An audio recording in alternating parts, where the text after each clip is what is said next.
Demat account एक ऐसी जगह है जहां पे आप अपने शेयर्स को बाय कर सकते हैं, होल्ड कर सकते हैं और सेल कर सकते हैं इलेक्ट्रॉनिक फॉर्म में। डीमैट अकाउंट आपके एक बैंक अकाउंट की तरह है। जनरली बैंक अकाउंट के अंदर आप कैश ट्रांजैक्शन करते हैं, आप मनी डिपॉजिट करते हैं या मनी बोरो करते हैं। इसी तरीके से आप डीमैट अकाउंट के अंदर शेयर्स की ट्रांजैक्शंस कर सकते हैं। आप शेयर को बाय कर सकते हैं, सेल कर सकते हैं और लंबे टाइम तक आप इसको होल्ड भी कर सकते हैं। अगर हम लोग स्टॉक्स के बारे में बात करें, स्टॉक्स जैसे कि Reliance, HDFC, Wipro, Asian paints, इसी के साथ आप अपने डीमैट अकाउंट के अंदर म्यूचुअल फंड्स को बाय सेल कर सकते हैं, IPO खरीद सकते हैं, that is initial public offer. आप बॉन्ड्स परचेज कर सकते हैं, करेंसी परचेज कर सकते हैं लाइक डॉलर वर्सेस INR। इसके अलावा आप कमोडिटी भी परचेज कर सकते हैं, चाहे आप ट्रेडिंग करना चाह रहे हैं, चाहे आप इन्वेस्टमेंट करना चाह रहे हैं, आप सभी कुछ कर सकते हैं अपने एक सिंपल डीमैट अकाउंट से। डीमैट अकाउंट एक इंपॉर्टेंट अकाउंट है। अगर आपके पास डीमैट अकाउंट नहीं है तो आप सिक्योरिटी मार्केट की कोई भी ट्रांजैक्शन नहीं कर सकते। तो अगर आपको स्टॉक मार्केट सीखना है तो इसके लिए आपके पास एक प्रॉपर डीमैट अकाउंट होना चाहिए। सो डीमैट अकाउंट भी दो टाइप के होते हैं। सबसे पहला डीमैट अकाउंट होता है full service broker, second type होता है discount service broker. So India के अंदर फुल सर्विस ब्रोकर्स हैं मोतीलाल, शेर खान, एंजल वन, और वहीं डिस्काउंट ब्रोकर्स हैं just like Zerodha, grow, Upstox. ये सभी डिस्काउंट ब्रोकर की कैटेगरी में आते हैं। तो जब भी आप फुल सर्विस ब्रोकर चुने या फिर डिस्काउंट सर्विस ब्रोकर चुने तो आपको 3 चीज़ें याद रखनी है। तो सबसे पहला, ये फुल सर्विस ब्रोकर्स वो होते हैं जो जनरली सर्विसेज देते हैं, जैसे कि portfolio management services, advisory services और बैकएंड सपोर्ट देते हैं। अगर आपको लेट्स सपोज आप ट्रेडिंग कर रहे हैं मार्केट में या इन्वेस्टमेंट्स कर रहे हैं, आपको ऑपरेशन रिलेटेड इश्यूज जानने हैं, तो उनके पास एक प्रॉपर डेडिकेटेड कस्टमर सर्विस होता है जहाँ पे वो बात कर सकते हैं और जितनी भी सर्विसेज हैं फुल सर्विस ब्रोकर्स की उसको अवेल कर सकते हैं। सेकेंड आता है brokerage charges. So generally full service के जो ब्रोकरेज चार्जेस हैं वो थोड़े से ज़्यादा होते हैं क्योंकि उनके पास ज़्यादा सर्विसेज है, ज़्यादा एक्सेसिबिलिटीज़ है हम लोगों के लिए, और उनके पास ज़्यादा ऑप्शंस है हमारी ट्रेडिंग और इन्वेस्टमेंट की जर्नी को बेटर बनाने के लिए। And third important part, generally full service brokers के ऑफलाइन सेंटर्स होते हैं या फिजिकल ऑफिसेज होते हैं जहाँ पे अगर आपको ऑनलाइन कंफर्टेबल नहीं है तो आप इनके फिजिकल ऑफिस जाके भी अपनी ट्रांजैक्शंस के बारे में बात कर सकते हैं। और अगर आपको कुछ भी पूछना है related to your security market transaction तो वो भी आप फुल सर्विस ब्रोकर्स के थ्रू जाके पूछ सकते हैं। On now second part, there is a discount service broker. ये लोग जनरली आपको डीमैट अकाउंट की बेसिक फैसिलिटी देते हैं, जैसे कि आप अपनी ट्रांजैक्शंस को बाय सेल कर सकते हैं। तो बेसिक डीमैट की जो सर्विसेज हैं ये आपको डिस्काउंट सर्विस ब्रोकर्स देते हैं। बाकी इसके अलावा बैकएंड सपोर्ट या फिर पोर्टफोलियो मैनेजमेंट सर्विसेज या फिर एडवाइजरी सर्विसेज ये सब नहीं प्रोवाइड करते हैं। इसीलिए जो सेकंड पॉइंट है इसके अंदर ब्रोकरेज चार्जेस का, वो काफ़ी कम होते हैं क्योंकि इनके पास कोई सर्विसेज नहीं होती, इनके पास कोई कस्टमर टीम नहीं है आपके इश्यूज को एड्रेस करने के लिए। सो आपको काफ़ी नॉमिनल चार्जेस पर ट्रेडिंग करने के लिए अवेलेबल रहता है। एंड थर्ड है कि इनके कोई भी फिजिकल ऑफिसेज अवेलेबल नहीं होंगे इंडिया के अंदर। आपको जो भी सर्विसेज लेनी है वो सारी की सारी ऑनलाइन होगी। तो आपके जो भी इश्यूज आते हैं सिक्योरिटी मार्केट के अंदर तो आप ओवर द मेल उनको सॉल्व कर सकते हैं। यही इसका एक बेनिफिट रहता है। So finally both brokers are good. Full service broker भी अच्छा है, डिस्काउंट सर्विस ब्रोकर भी अच्छा है। It completely depends on your need. अगर आप एक बिगनर हैं और आपको चीज़ें नहीं पता हैं तो आप जनरली फुल सर्विस ब्रोकर के पास अपना अकाउंट ओपन करा सकते हैं। थोड़ा सा ब्रोकरेज चार्जेस ज़्यादा है बट अल्टीमेटली वो वर्थ होगा क्योंकि आपके पास एक डेडिकेटेड मैनेजर होगा, एक सपोर्ट टीम होगी जहाँ पर आपको जो भी क्वेरीज होंगी इनिशियल स्टेज पे वो सारी की सारी रिजॉल्व हो जाएंगी। और अगर आप एक थोड़े एक्सपीरियंस पर्सन हैं तो आप बेसिक डीमैट सर्विसेज के लिए भी जा सकते हैं डिपेंडिंग अपॉन कि आपको इतनी ही सर्विसेज चाहिए। सो दोनों ही टाइप अच्छे हैं बट कंप्लीटली डिपेंड करता है आपके रिक्वायरमेंट पे कि आप किस तरीके से शेयर मार्केट में एंट्री करना चाह रहे हैं और धीरे धीरे किस तरीके से चीज़ों को बढ़ाना चाह रहे हैं। To open a demat account आपको बेसिक डॉक्यूमेंटेशन देने होते हैं अपने ब्रोकर्स को, तभी जाके वो आपका डीमैट अकाउंट ओपन कराते हैं। सो सबसे पहला जो डॉक्यूमेंटेशन है वो आपको देना होगा आपका पैन कार्ड जो कि आपका ID प्रूफ होगा। सेकेंड डॉक्यूमेंटेशन है आपका एड्रेस प्रूफ। आप या तो आधार कार्ड दे सकते हैं या फिर ड्राइविंग लाइसेंस दे सकते हैं या फिर वोटर ID दे सकते हैं। तो कोई भी एक ऐसा एड्रेस प्रूफ देना होगा। थर्ड है कि आपको बेसिक डिटेल्स प्रोवाइड करनी होगी अपनी, साथ ही साथ आपको एक फ़ोटो देनी होगी रीसेंट। इसके अलावा आपको एक सिग्नेचर देना होगा और फाइनली आपको नॉमिनी की डिटेल्स देनी होगी आपकी डीमैट अकाउंट के अंदर। एंड लास्ट है आपकी ट्रांजैक्शंस के लिए आपको बैंक स्टेटमेंट देनी होगी। तो आपको अपनी 6 महीने की बैंक स्टेटमेंट देनी होगी अपने ब्रोकर को, ताकि वो आपका एक डीमैट अकाउंट ओपन कर पाए और आप बड़े आराम से अपनी ट्रांजेक्शन्स को कर पाएँ। सो जैसे ही आप ये सारे डॉक्यूमेंटेशन अपने ब्रोकर को देते हैं तो जनरली जो ब्रोकर्स हैं वो 1 से 2 दिन के अंदर आपका डीमैट अकाउंट ओपन कर देते हैं। तो इसके बाद मिलता है आपको एक डीपी आईडी जो कि एसोसिएटेड रहता है आपकी क्लाइंट आईडी से, और क्लाइंट आईडी से आप गूगल पे जाके अपने डीमैट अकाउंट के अंदर लॉगिन कर सकते हैं और अकॉर्डिंगली फंड्स ऐड करके अपनी ट्रांजेक्शन्स को शुरू कर सकते हैं। So like this you can actually open your demat account. आपको फुल सर्विस ब्रोकर्स पे कराना है या डिस्काउंट सर्विस ब्रोकर पे कराना है, आपको डायरेक्टली उनकी वेबसाइट पे जाना है, वहाँ पे सारे डॉक्यूमेंटेशंस अपलोड करने हैं और 1 से 2 दिन के अंदर आपका डीमैट अकाउंट ओपन हो जाएगा। And then you can start your journey of trading and investments.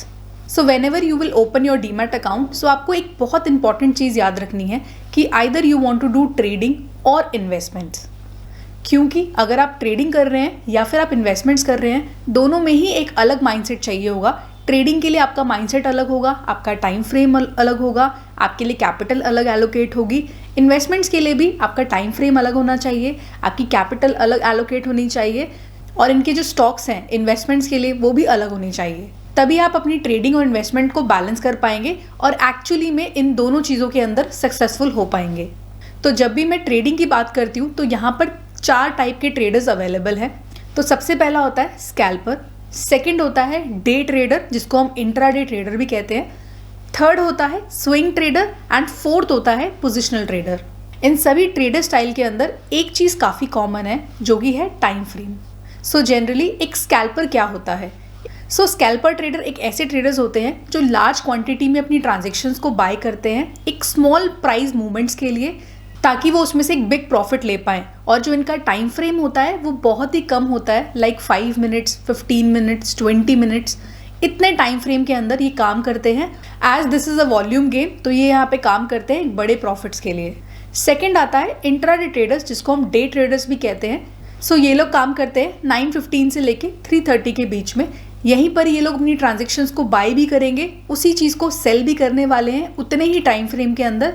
ये पूरे एक दिन के अंदर अपनी ट्रांजेक्शन को बाय भी करेंगे, सेल भी करेंगे अगर इनकी पोजीशन लॉन्ग है, और अगर इनकी पोजीशन शॉर्ट है तो ये सबसे पहले अपनी पोजीशन को सेल करेंगे, उसके बाद अपनी पोजीशन को वापस इनको बाय करना है यानी कवर करना है 3:30 से पहले। तो इस टाइप की ट्रेडिंग को हम लोग बोलते हैं intraday trading.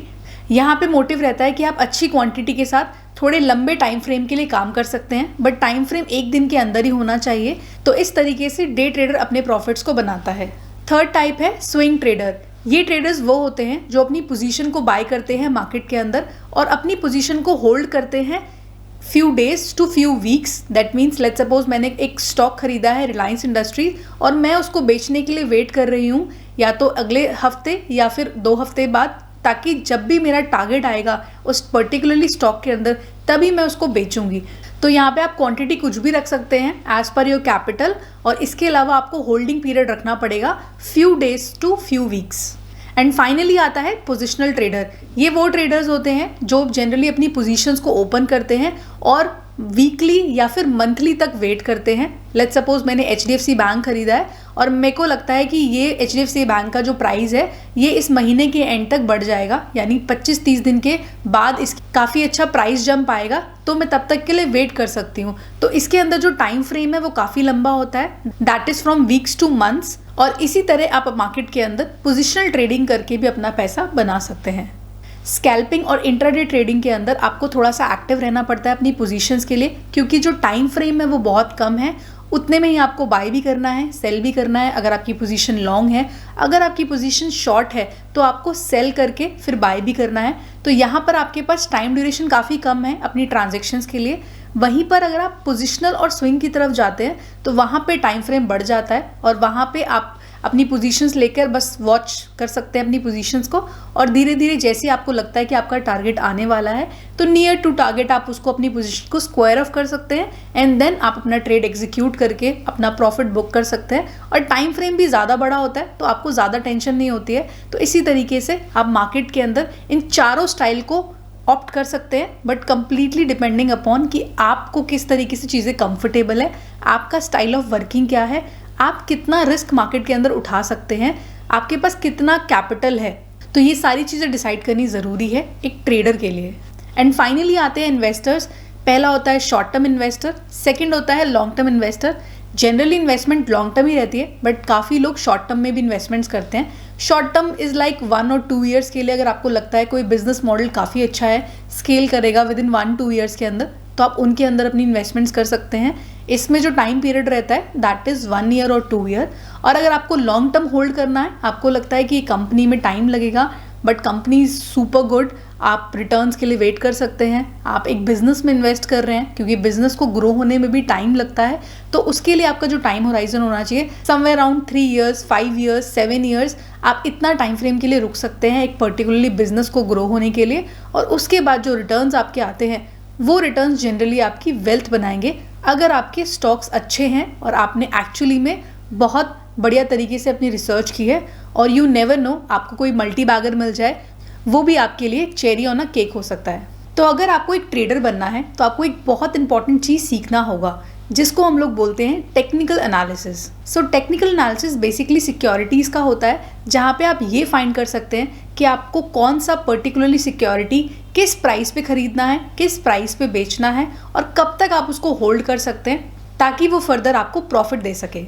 So technical analysis एक वेपन है जो कि आपको ज़रूरी है सीखना कि उसे आप किस तरीके से यूज़ करेंगे एक किसी भी वॉर के अंदर जाने के लिए। सो स्टॉक मार्केट को मैं एक वॉर का नाम दे रही हूँ और वहाँ पे अगर आपको जीतना है तो आपको टेक्निकल एनालिसिस यानी अपने टूल्स को पता होना चाहिए कि आप कैसे उसको यूज़ करेंगे ताकि आप वहाँ पर जाके एक प्रॉफिट बना पाएँ। सो सिंपल टेक्निकल एनालिसिस का डेफिनेशन है कि technical analysis is the analysis of price and volume which is main.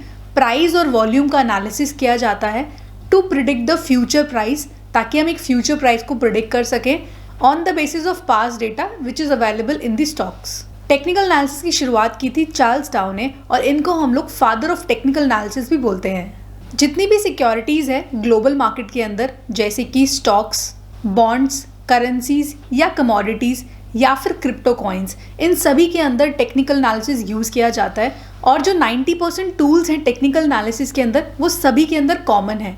So generally technical analysis 3 basic principles पे चलता है। सबसे पहला, मार्केट डिस्काउंट्स एवरीथिंग। इसका मतलब ये है कि मार्केट के अंदर जो भी चीज़ें हुई हैं वो आपके स्टॉक प्राइस में हमेशा रिफ्लेक्ट करेगी उसके प्राइजेस के अंदर। सो लेट्स सपोज किसी स्टॉक के अंदर कोई फाइनेंशियल इवेंट्स की वजह से अपफॉल या डाउनफॉल आया है या फिर नॉन फाइनेंशियल इवेंट्स की वजह से अपफॉल या डाउनफॉल आया है, तो वो सब कुछ आपको एक स्टॉक मार्केट के प्राइस में बताएगा। प्राइस आपको बिहेवियर बताता है पर्टिकुलरली स्टॉक्स का कि वो कहाँ मूव हो रहा है, किस डायरेक्शन में मूव हो रहा है और उसके पीछे क्या क्या चीज़ें पॉसिबिलिटीज़ हो सकती हैं। और उसमें बताता है कि पास्ट में क्या हुआ था, प्रेजेंट में क्या है और फ्यूचर में क्या हो सकता है। तो ये सारी चीज़ें रिफ्लेक्ट होती हैं स्टॉक के प्राइजेस में। तभी हम लोग बोलते हैं कि मार्केट डिस्काउंट एवरीथिंग। मार्केट को सब कुछ पता है, मार्केट ने हर चीज़ को ऑलरेडी डिस्काउंट किया हुआ है जो कि आज आपका करंट प्राइस है। सेकंड प्रिंसिपल है market moves in a trend. Market हमेशा ट्रेंड में ही मूव करता है। मार्केट के अंदर बेसिकली 3 ट्रेंड्स होते हैं। तो सबसे पहला ट्रेंड होता है अप ट्रेंड, जहाँ पे मार्केट हायर हाई बनाती है अपने प्राइजेस के अंदर। तो लेट्स सपोज एक स्टॉक ओपन हुआ है डे 1 पे 100 रुपीज़, डे 2 पे वो ओपन हुआ है अगेन 120 पे, डे 3 पे 150, डे 4 पे 160। तो इस तरीके से अगर स्टॉक हायर हाई में ओपन होता है तो वहाँ पर उसको हम लोग अप ट्रेंड बोलते हैं। इसको मार्केट में जनरली हम लोग बुलिश ट्रेंड भी बोलते हैं। तो सेकेंड ट्रेंड है डाउनवर्ड ट्रेंड। यहाँ पर स्टॉक प्राइसेस लोअर लो बनाता है। दैट मीन्स अगर डे 1 पे स्टॉक ओपन हुआ है 100 रुपीज़ पे, तो डे 2 पे जो स्टॉक ओपन होगा वो 80 रुपीज़ पे होगा और डे 3 पे जो स्टॉक ओपन होगा वो 70 रुपीज़ पे होगा। सो इसको कहते हैं लोअर लो बनाना प्राइस के अंदर। दैट मीन्स इसको हम लोग कहते हैं कि प्राइस एक लोअर ट्रेंड में काम कर रहा है और ये यहाँ से डाउन ट्रेंड है और जनरली इसको हम लोग बेरिश ट्रेंड भी बोलते हैं। एंड फाइनली थर्ड ट्रेंड है साइडवेज ट्रेंड, जहाँ पे जनरली मार्केट मूव तो होती है बट वो एक रेंज में मूव होती है। तो सिंपल है, मार्केट हमेशा स्टिल नहीं हो सकती, मार्केट को हमेशा मूव करते रहना होगा। तो एक साइडवेज ट्रेंड के अंदर वो मूव कर रही होगी। स्टॉक मार्केट में हर एक कंपनी का अपना चार्ट है, आपको चार्ट एनालिसिस करना आना चाहिए। एक ट्रेडर के लिए सबसे इंपॉर्टेंट है चार्ट एनालिसिस करना, और चार्ट आपको बताता है कि आपके जो स्टॉक प्राइजेस में अपवर्ड है या डाउनवर्ड मूव है, कि आपका स्टॉक ऊपर जा रहा है या नीचे जा रहा है, और उसी के हिसाब से आप अपनी एंट्री एंड एग्जिट प्लान कर सकते हैं एक प्रॉफिटेबल ट्रेड के लिए। सो चार्ट्स एक ग्राफिकल रिप्रेजेंटेशन है आपके प्राइस का, जो ये बताता है कि बायर और सेलर उस पर्टिकुलरली स्टॉक प्राइस को कहाँ मूव करने वाले हैं।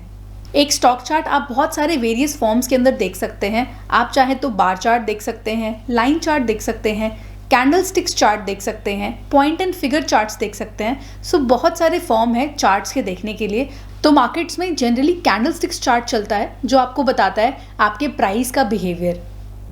कैंडल स्टिक्स दो चीज़ों से बनता है। सबसे पहला है बॉडी, जो आपको दिखाता है आपके डेटा पॉइंट्स, यानी स्टॉक कहाँ ओपन हुआ है और कहाँ क्लोज हुआ है। दूसरा पार्ट आता है विक का, जिसको हम लोग शैडो भी बोलते हैं, अपर विक एंड लोअर विक, और हम लोग कह सकते हैं अपर शैडो और लोअर शैडो, जो आपको दिखाता है उस पर्टिकुलरली स्टॉक का हाई प्राइस कितना है और लो प्राइस क्या है। सो ये रिलायंस इंडस्ट्री की कैंडल है जो कि बनी है दो चीज़ों से। सबसे पहला बॉडी, जहाँ पे आप देख सकते हो ओपन एंड क्लोज प्राइस। एक कैंडल स्टिक की बॉडी बनती है उसके ओपन एंड क्लोज प्राइस से। तो यहाँ पे रिलायंस इंडस्ट्री की जो कैंडल है उसका ओपन प्राइस है 2927 और वहीं पर ही उसका जो क्लोज प्राइस है, यानी उस दिन में जो रिलायंस इंडस्ट्री क्लोज हुआ था वो हुआ था 2984 पर। दैट मीन्स अपने ओपन होने से क्लोज होने तक वो 62 रुपीज़ ज़्यादा मूव किया। तभी ये जो कैंडल है ग्रीन कैंडल है और इसको हम लोग बोलते हैं एक बुलिश कैंडल। इसके बाद आती है लोअर विक और upper wick. Lower wick show करता है low of the price of that particularly day. तो यहाँ पे जो रिलायंस इंडस्ट्री का लो प्राइस है वो है 2925 और वहीं पे अपर विक दिखाता है हाई प्राइस, और उसी दिन का पर्टिकुलरली हाई प्राइस जो है वो है 3000 रुपीज़। सो इसी तरीके से कैंडल स्टिक्स बनती है और कैंडल स्टिक्स आपको 4 डेटा पॉइंट्स बताती है पर्टिकुलरली स्टॉक का उस पर्टिकुलरली दिन के अंदर। तो यानी जब स्टॉक सुबह ओपन हुआ था किस प्राइस पे, जब स्टॉक क्लोज हुआ है तो किस प्राइस पे क्लोज हुआ है। अगर उस पूरे दिन में स्टॉक ने अपना हाई लगाया है तो एक हाई प्राइस आएगा, और उसी ट्रेडिंग दिन के अंदर अगर पर्टिकुलरली स्टॉक ने लो लगाया है तो वहाँ पे एक लो प्राइस आएगा। तो ये 4 डेटा पॉइंट्स काफ़ी इंपॉर्टेंट है किसी भी कैंडल स्टिक्स के लिए। और इसी तरीके से बहुत सारी कैंडल्स हैं स्टॉक मार्केट के अंदर जो एक पर्टिकुलरली चार्ट बनाती हैं। तो जब भी आप किसी भी स्टॉक का चार्ट देखते हैं, so charts are full of candlesticks जो कुछ ना कुछ बता रही हैं पर्टिकुलरली डेज के अंदर through their open, close, high and low. Second most important चीज़ जो आप अपने चार्ट्स में देखेंगे वो है वॉल्यूम। वॉल्यूम आपको बताता है कि पर्टिकुलरली क्या स्ट्रेंथ है आपके बायर्स एंड सेलर्स के अंदर। दैट मीन्स मार्केट के अंदर दो ही लोग हैं, या तो बायर्स हैं या फिर सेलर्स हैं, और दोनों में कौन स्ट्रांग है, बायर स्ट्रांग है या सेलर स्ट्रांग है, ये आपको बताता है वॉल्यूम। सो बहुत सारे लोग हैं जो वॉल्यूम बेस्ड ट्रेडिंग भी करते हैं, और वॉल्यूम भी एक काफ़ी इंपॉर्टेंट फैक्टर है आपके स्टॉक्स को फिल्टर करने के लिए।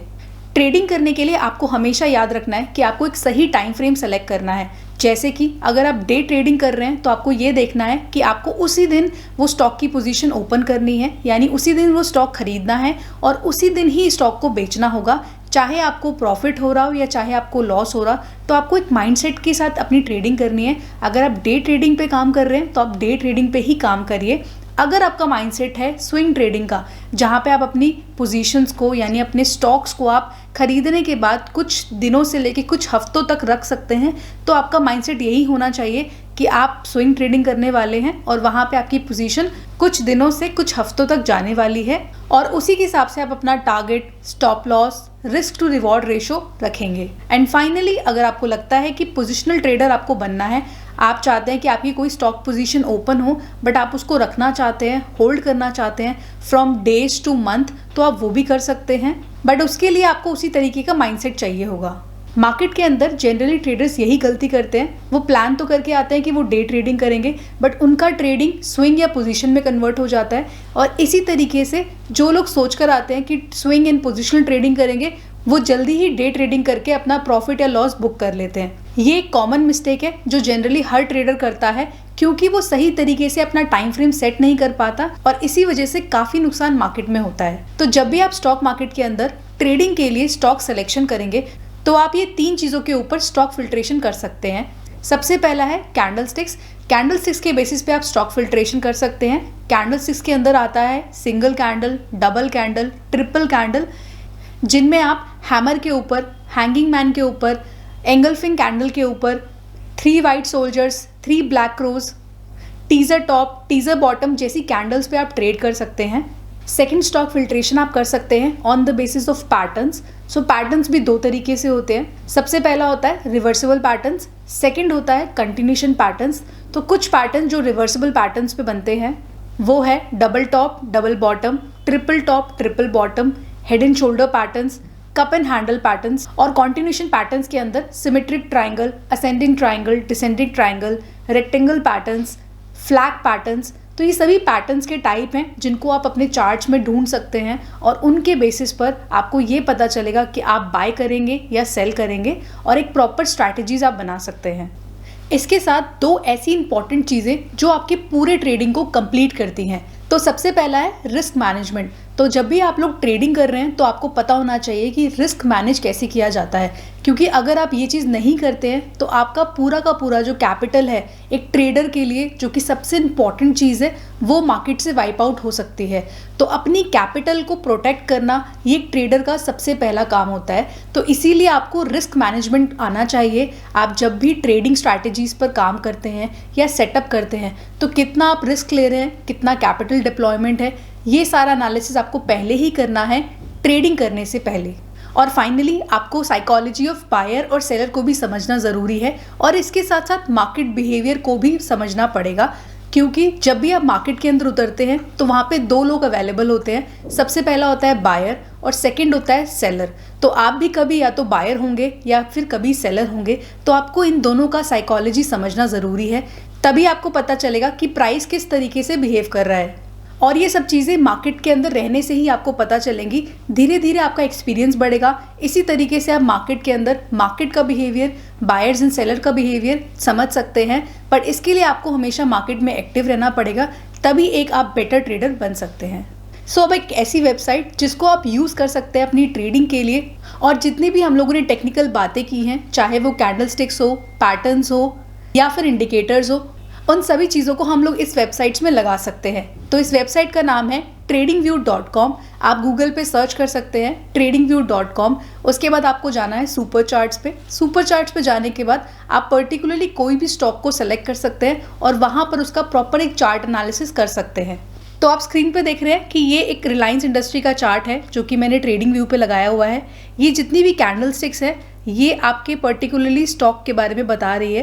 दैट मीन्स अगर मैं बात करूं थर्सडे 20 जुलाई 2023 जो स्टॉक का प्राइस था वो हमारा है दैट इज़ 2616 रुपीज़, यानी 2616 के आसपास का जो प्राइस है स्टॉक ने दिया है 21 जुलाई 2023 को। और सेम प्राइस फिर दोबारा रिपीट किया है स्टॉक ने 8 जनवरी 2024। और आप यहाँ देख सकते हैं कि स्टॉक ने अपना एक ब्रेकआउट दिया है। सो दैट मीन्स 2637 के बाद जो प्राइस गया है सीधा सीधा आप देख सकते हैं ऑलमोस्ट 3000 के आसपास का प्राइस यहाँ पे मार्केट ने टच किया है रिलायंस इंडस्ट्री के अंदर।